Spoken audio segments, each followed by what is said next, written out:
આજે મહેમાન આવ્યા હતા અને નાના નાના સબસ્ક્રાઈબ આવ્યા હતા, એમને આપણે સોડા પાય ને અને અમારે જવાનું હતું મહેમાન ગતિ કરવા. અમે થઈ ગયા તૈયાર અને પછી મહેમાન ગતિ કરવા નીકળી ગયા. અને આયુષને થોડીમાં બેસવાની બહુ મજા આવે અને ઘેટા બકરા જોતા અને લીલીછમ હરિયાળી જોતા જોતા અને મોજ માણતા અમે પુલ ઉપર પહોંચી ગયા.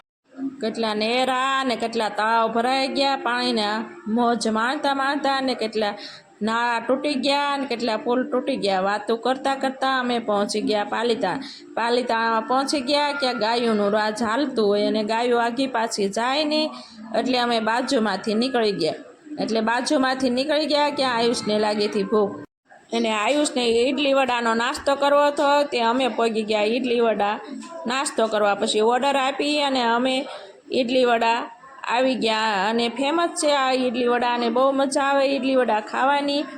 અને અમે બધાએ મોજ લેતા અને આયુષે તો ઈડલી વડા ખાઈ લીધા. પછી પાણી પીવા પહોંચી ગયો અને પાણી પીને પછી એને પુલ ઉપરનો નજારો જોવો હતો. તે કે મને તેડીને દેખાડ, અને મસ્ત મજાનો નજારો હતો. અને આપણે નજારાની મોજ માણતા માણતા ઘેરે પહોંચી ગયા અને ઊનમાં બેસી ગયા અને ચા પાણી પી લીધા. અને પછી આયુષ તો રૂડો રમવા બેસી ગયો, અને રૂડો રમવામાં પાયલોટ છે અને કે હું જ જીતી જવાનો છું. અને પછી હું તાંજળિયાની ભાજી લઈને બેસી ગઈ અને તાંજળિયો વીણી લીધો અને બહુ મસ્ત હતો. ને એક બાજુ લસણ ફોલી નાખ્યું અને ભાજી વીણી નાખી. પછી મેં ભાજીને વઘાર કર્યો અને પાપડ તળી લીધા. અને મારા ભાઈ ભાભી બંને ભજીયા બનાવે છે, અને ભાઈ તો પાયલોટ છે કે કુંભળિયા ભજીયા બનાવવામાં.